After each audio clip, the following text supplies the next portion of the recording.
Thank you for joining CU Bands and Fans podcast. Our podcast is brought to you by Homegrown KIO. Homegrown KIO is on Sunday nights at 7 p.m.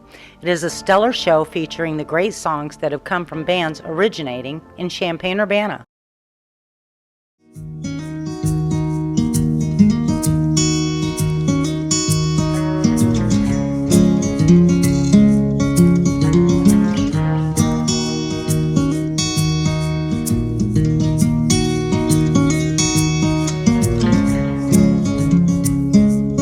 Can't recall what came before this. I'm in the dark.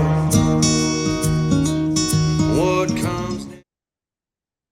Hello, it's Terry with CU Bands and Fans podcast, where musicians tell their story, and I am here with my co-host Zack Widup, and we have a musical guest that's so special and amazing, and it's Jack Daniel from Central Illinois. He's from Hammond, Bement area. Hi, Jack, Zack. How are you, folks? We're good. So Jack, you are a songwriter and a singer. You write your own songs, music. You perform all over the place, and lately you really have been performing. Oh, and that was something else I want to talk to you about, is how you do those random pop-ups.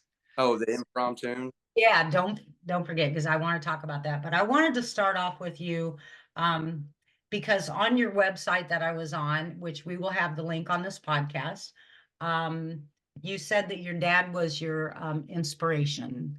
Yeah. So can you share with us a little bit about your dad? And Yeah, he was kind of like he was a truck driver for most of the time. He did a lot of driving, either cab driving or truck driving. But him and my grandfather liked to sit down and play, and he was more of like a outlet, like a political songwriter. You know, he wrote about things that bothered him, and with things like politics and things like that. But he played all the time, and he used to go and play. And as I got older, it was a way for me to try to kind of bond with him. And so I started to play, and then we got to play together a few times, but never on stage, never for a show or anything.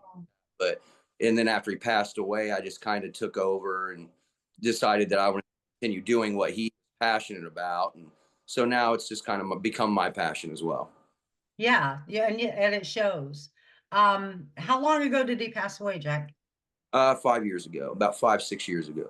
Oh, so still moderately. Yeah, it's still moderately fresh, I suppose. Yeah. Yeah.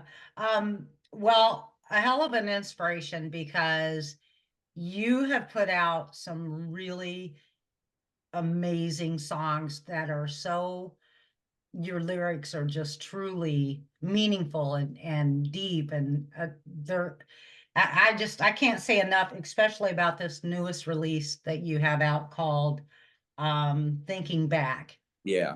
Where did that title come from? And Whenever I sat down, like usually when I do the album, I try to put as much, personalize them kind of the best I can. And with this one, it was just like when I thought about the songs that were on the album as a whole, a lot of the songs seemed to be about reflecting on either decisions I had made or things I had done. And a lot of, I think the songwriting that I do is about, just reflecting kind of on, experiences. And so I just felt like Thinking Back was a fitting title for the song. okay, and you have how many songs on this one? This one has 7 on it. 7. I hope I got all 7, because I was on iTunes, buying them, and I was like, I hope I got all 7 of them, because they kept kind of popping up as I was purchasing. I was like, oh, there's another one. There's another one. But we are going to have, like, just let our listeners know that the intro is one of Jack's songs. And at the end of this podcast, we will have the full song for your listening. And then you can also make your way over to Jack's website or Spotify or iTunes or what was the other one? YouTube. Um, and most of all, go and follow Jack's Facebook, and I think you're on Instagram too, aren't you, Jack? Yes, yes. Yeah. Subscribe to his YouTube channel. Those things help artists, especially original artists, to be more heard and to also be followed, and you know where he's playing and when he's playing, and you can go and check him out live. And which brings me to this. You will do these posts where you're like you're doing pop-up, I guess you call them pop-up gigs or something, and you just like go. How does that work? You just go and play somewhere. Yeah, like sometimes usually they're on Sunday. If I hadn't had a show all weekend and I start getting restless around the house, I'll feel like getting out and playing. And I just kind of go, hop around to places that might have, some small lunch on Sunday or something, and usually just sit around for about an hour at each place and play a little music and then move on to somewhere else until I get done and get tired and bored and go home. But it kind of just helps out, local businesses and and it's just free payment on a Sunday afternoon for some of those folks. What I are some think of the that's places? What are some of the places you've done those at? Um, I've done them. Usually, I stay pretty local to home. I know I've done a few. I've done Lucky Monkey and Bement's been on there. I've done a lot. Done a couple times in Ivesdale at the Blarney Stone during their lunchtime. Michael's Tavern over in Atwood. Like usually, I stay within like this Piatt County region because it's Sunday, and if I just feel like going back home, I do. But I yeah. keep, I wing it for the most part. Yeah, I think that's one of the coolest things that you do. Like, I just think that's so cool that you do that. I love it. Absolutely love it. And I'm sure it helps you to also get to know new people or meet just people and interact with them, Yeah. have Yeah. discussions and that. You also are a artist? Yeah.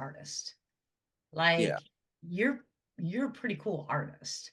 And what is your Facebook page called that has the art on it?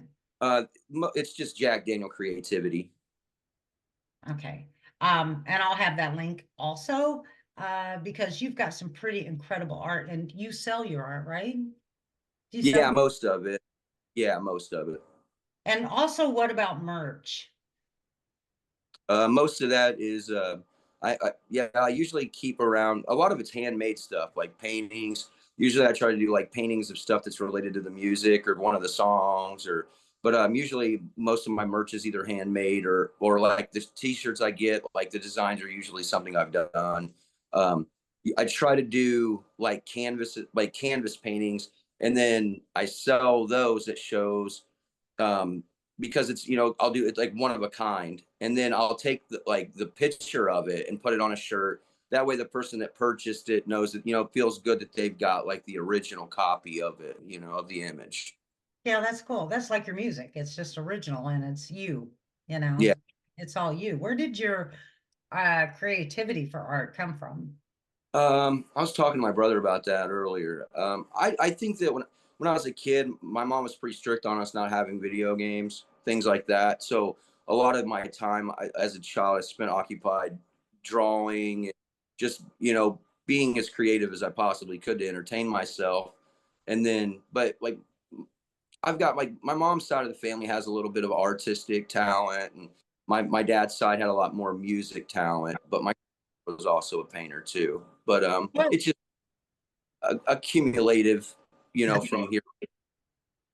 that's cool because that just blended together. That just works for you. Yeah. Um, Well, now I first started playing music, that was one of my main focuses because art with like painting and drawing was that was my first passion. And I wanted to find a way to make it so that I could utilize both. And so it was merchandise has been a really good way for me to do that. yeah, that's really cool. Do you have any of your art behind you now? Uh, this stuff here is just collectible. I do have some art here though. Yeah. This one here. Oh my God, This, I love that. this is a card painting. I'll eventually make this a t-shirt. Yeah, And That'd be then perfect. I do other ones like this that are scenic. Oh my gosh. That is amazing. Do you have any of those on your website or on your site, your Uh, Facebook? I'm getting ready to put. I haven't done any merch or shop style stuff on the website yet because I'm still trying to figure out how it all works. But I do in the future plan on having things available that you can buy online. Yeah, you definitely need to do that. That's crazy great. So back to thinking back, that was recorded by Dalton Woolridge. Yeah, yeah. He's a young cat, and his like I said, like I met him through his dad, and me and Dave Woolridge we play a bit, and Dalton just he's recorded I think a few of Dave Woolridge's projects, and we did the collaboration album together for the collection of barely written songs, and I just really enjoyed how Dalton had recorded it, and so I'd asked him to help me with the project, and we sat down and recorded that. We recorded Thinking Back right here in this room here, and then Hey. the other instrumentals were added later on. And who was on the guitar on that one? Derek Price, and he's a local. Everybody on the album is local, and Derek Price did an amazing job. I can't say enough about Derek or his talent. He did a wonderful job on this album, and I agree. all of them did. Yeah, but I agree that Derek really he shined bright on this. Well, and there were times where he messaged me, he was like, I'm really enjoying this project. And so like he had a really good time helping me make it, and I had a good time having him on the album. Yeah, it was. And when you, I mean, when you folks, when you hear this album, it's clean, crisp, the sound is impeccable, it's beautiful. The songs are just like, what would you consider if you consider a genre? Because I know on your website, let me read this real quick. Because on your website, you said, when I go to the about, take me there, you said, following the separation, I don't know what is NBW/B? It's listed with Bacon. And it was an old metal project that I had worked on with my childhood friend Blake Carson. That was one of my first musical adventures, was a metal project that we had been working on. And I was gonna mention that at some point. I think that name, I gather that name, Naked Bitches with Bacon, is the idea is it's every man's dream. Yeah, yeah. But yeah, I remember that. I remember I saw that band quite a number of times, and that mystery singer who wore the unique mask. And I Yeah. talked to you about this a while back. I got the idea that you were that mystery singer, and you confirmed that. Yeah. No Yeah. kidding. Yeah. No. And it was like, I don't know, it was a good way for me to start learning how to do like to get out in the public eye and play. I was pretty, a homebody for the most part, and that was a good way for me to get out and kind of stretch my wings a little bit with my music and experiment a bit with things and my songwriting in general. Yeah, that's basically kind of what you said. Let me bring this back up again. Wait a minute. Doggone it. You said, let me see. Okay. Jack began focusing on solo acoustic performance and folk style songs, playing at bars, small festivals, and open mics in his area. Love open mics. With the help of fellow musician David Woolridge and local venue owner Jeb Brown, Jack began performing alongside regional and national acts such as Parma Lee, Cole Chaney, Kentucky Headhunters, and many others. Following the passing of his father, Jack released his debut solo album, Ain't Lonely, in 2022, opting to privately record the album with fellow musician Jason Widup. His latest single, Take My Hand, was released in 2023, and his second album expected in early 2025, which has dropped now, right? That's available now. Correct. So you and David are really good friends. Yeah, he's been a mentor to me since I started playing the solo acoustic scene. Yeah, and you and him have collaborated on a few things, and you support each other. And the awesome thing about you, Jack, is that not only do you support like your closest friends, your fellow singer songwriters and original artists, but you support the music community. You're always helping to promote other shows that are not your own shows. And you're always giving shout outs and things like you're such a huge support to these people, and especially new new artists that are like Yeah, trying to get out there. You kind of take them under your wing and you help get them out there and get them heard. And that's pretty incredible. You're very unselfish. You also do most of your own posters, and you've done posters for even other artists that to get them out there to promote their shows. But you do your own posters and stuff, which are so cool. It's like I would pay you to make posters. Like you do such an incredible job on all of that. Um, do you have, I mean, is this how you're making your living? no, I work full time. I'm a like a school janitor. I work night shift custodian at a school, and Awesome. so I work 40 hours, and then I spend what time I don't have focusing on hobbies and things like that. Yeah, you seem to really, for somebody that works full time like that, and especially nights, you just like you're always there for the other artist, and that's that says a lot about your character and who you are. You're a very authentic human being. From what I know of you, I met you a few years back. Well, you were one of our first original artists when we had original artist night. I forgot Yeah, about. yep. Remember that, Zach? Right. Is it the Rose Bowl? I think. Yes. Yep. Yeah. Oh Yeah. my God. I got pictures of you back then. Yeah. That's wild. Um, and that's when we came to know you. Yep. And then just as time went on, then I met David Woolridge, and then of course Zach and Zach Tompkins and Leigh Ewers, and just all of that. But let's talk a brief moment about Jeb Brown, because you mentioned him. And so tell people about Jeb real quick in Uh, a listening room. Jeb's a good old boy. He's kind of similar to me or you, or he enjoys promoting the independent music scene, and he does a really wonderful job of giving like local starter upper musicians the chance to open and play music and actually intimately sit down with some of the people that are currently successful and people that you may want to see.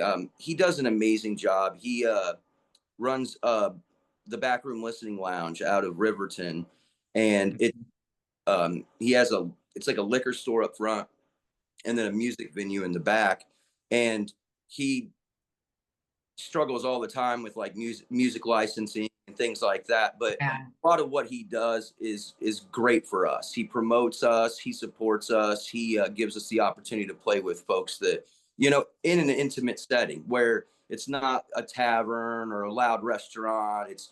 You're the most of the people there are there to hear the music. Yeah, because it's called the listening room for a reason. Yeah.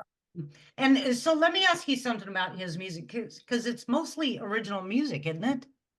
As far as I know, yeah. I And mean, why does he have to have those license? I uh, wonder. I'm not sure. I really don't know. Yeah, you It can't speak on that. yeah. I mean, I don't know enough about it to speak on it as if I did, but I'm sure that if he didn't have to, he wouldn't. I'm sure if there was some kind of loophole, we'd find it. But Yeah, I think that in general, a lot of it's complicated. I'm sure beyond what seems yeah, simple. no. In Yeah, most yeah, cases, it is like that. yeah. So yeah, so y'all, that's called the Listening Room by Jeb Brown, and it's in Riverton. So get over there and support that as well. That's just Oh this side of Springfield, Yeah. yeah, yeah, Champaign side of Springfield. Yeah. yeah. So we worked together, Jack, with Leighton and David, and Dalton was the recording artist on that, a collection of barely written songs, which the title came, I don't know what, like, because this was like almost a year, wasn't it, that we were working on this? And Yeah, it just the scheduling for everybody just seemed to not fit throughout the whole ordeal. But so when, but the title itself, I think we just kind of want, just put something out there. It was just things that, songs that we hadn't released that, that we weren't sure if we wanted to. And it ended up being a really fun project. I'm glad we did that. yeah, it did take some time, and I did a documentary or whatever on you interviewing you guys throughout this process, and it was very interesting and very, but what I loved the most about that documentary was not what I did, but what Dalton did when he caught you and David out at Joe Aslan's um property. Oh yeah. Yeah, you guys were in that shed Yeah. area waiting to perform because you guys were going to play out there. And that Dalton capturing that interview right there was my all-time favorite of all of it, because you and David were so raw and so just honest, and just it was awesome. It was Yeah. incredible. Just the environment. It was a really good time and everything turned out really well, overall. And I love that Shivering Waters place. Yeah. yeah, Yeah, too bad it's gone now. Yeah. yeah, all good things usually don't last for very long. Yeah. And Joe's just released a song, a few Yeah, songs. he's got a bunch of good music out. Yeah, he's got stuff happening. But so back to you. Um, this what of everything that you've recorded and all your music, and I really encourage people to please go and pay attention to these songs, like listen to them, because they're really, I mean, quite amazing. There's a few that you have that are my favorites already, but I'm just now getting to this album, and and I listened to that. What's that song? Goodbye. Oh yeah, this ain't goodbye. This Ain't Goodbye. That one, I'm like, oh, this might be my new favorite right here. When I first heard the first few notes, and then you began singing, I was like, oh my God. And I sent it to Zach and he listened to it. What'd you think, Zach? Oh, I loved it. I thought that was great. Yeah. They Uh, did a wonderful job making that sound the way it did. Dalton did a very good job mixing everything and putting it all together. And Yeah, I love the sound. I love the sound of it. well, it's we really do. yeah. And how long did it take you guys to get this recorded and done? This one honestly didn't take as long as the collaboration did because it was just more finding the time to get it done. But I think overall it only took us about probably about 5 or 6 months to get everything recorded, and then it took maybe another month or so to get it mixed. How long did you have these songs? Some of them, I'm trying to think. Like, I think about 3 or 4 of them on the album, and then like 3 of them were old songs that I had vaulted that I hadn't recorded yet. Oh, I love that. So what where do you get, I mean, what happens to make you go, I'm gonna write a song about this? It just depends. Sometimes a lot of it's just trigger, like mental trigger, I think. Like it just comes to you like an epiphany. Other times I feel like I'll just think of a catchy line, or think I'll have a thought and I think that maybe that thought could go well into a song. And so I'll jot it down. Like on my phone, I had to stop using paper because I'm constantly jotting down 1 or 2 lines here and there. And then I go back and piece them together. And so sometimes the song will just come to you. And then other times you kind of have to build one. That always absolutely, I'm always intrigued by that. And do you get the lyrics first or the music first? Uh, typically with me, I tend to get the lyrics first, because I spend a lot of time and thought. I'm usually distant in conversation, and and it's not because I'm disinterested. It's just because my brain's constantly trying to come up with things and thinking about things, and so um, I don't know.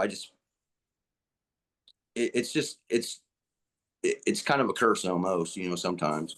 I would think, what that reminds me of is I was reading about Waylon Jennings, um, him being a songwriter, and his wife, Jessie, after Waylon had passed away, she was doing some laundry or something, and she got something out of his pocket, and it was a piece of paper that he had written some lyrics and stuff on.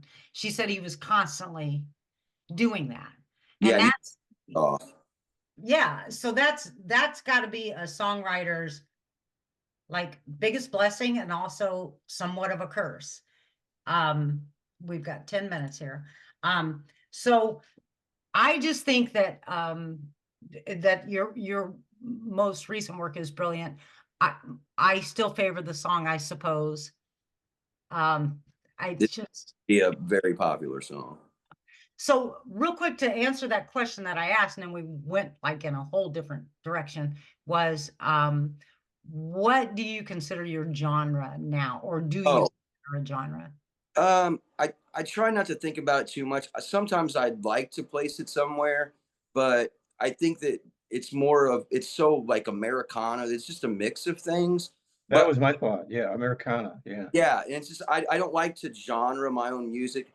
On the first album when I released it, originally I had put it on there as a country album, and I got a ton of like message slack, about it's not technically country.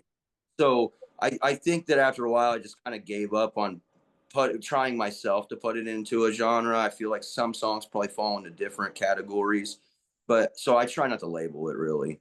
Yeah, you can tell that that you don't really label it because it's such a mix of, it could be a mix of this, and then the next album could be a different, a different style. Freedom of once being in a genre, you're trapped within that genre, if you want to appease that type of listener. So I tend to try to just stay neutral, and then that way it gives me the freedom to do whatever I kind of want to. Where do you want to go with this? I've never set any type of goal. Like I said, originally I just kind of wanted to do it to carry it on.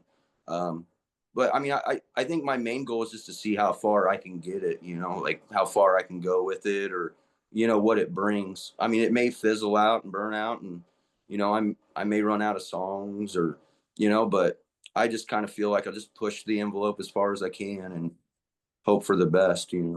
Yeah, I don't think that you're gonna run out of songs. Um, Mm. and I don't think it's gonna burn out, because I really feel like you've gained a lot of momentum. And you've really, made a way for yourself, and doing it under the inspiration of your dad, and just keeping that art and that music in your soul, bringing it out forth to us as listeners, is a beautiful thing. And I love it. Thank you. I really, really love your music. I really love it. And I think that you should be heard, on greater platforms. But so did you open for like the Headhunters and Yeah, usually that's true. You know, a lot of those shows, like the Kentucky Headhunters opportunity, those are opportunities that I kind of walked into because with the help of Dave Woolridge.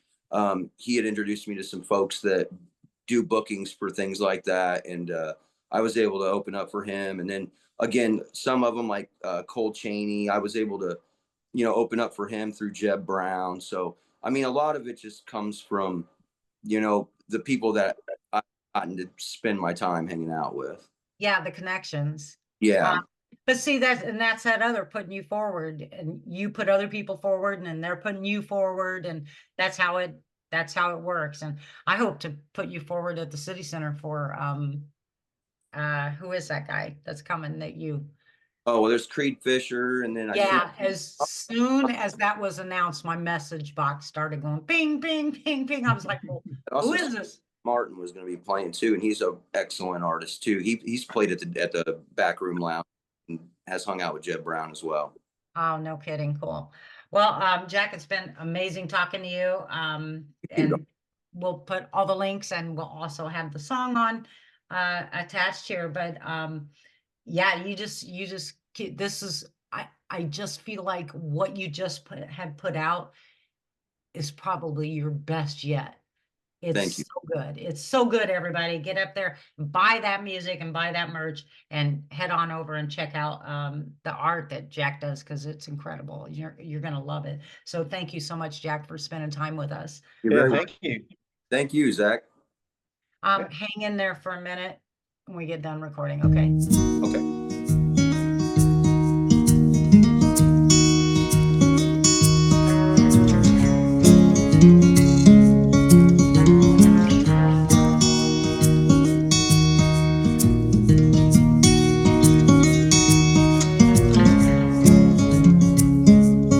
Can't recall what came before this. I'm in the dark. What comes next? We're just passing through the middle, keeping company with our regret. This ain't goodbye.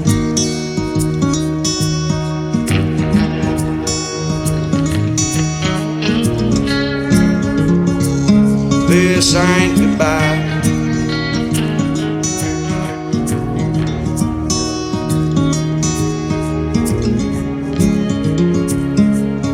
Some folks think glory is up there, so they fear what's down below. If they're both passing judgment on the evil in our soul, this ain't goodbye.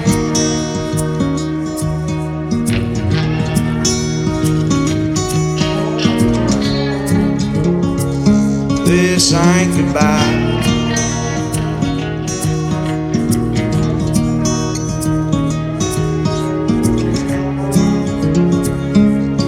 When I'm dead, finally finished, throw my body in the ground. In the grander schemes of living, I'll most likely be back around. This ain't goodbye.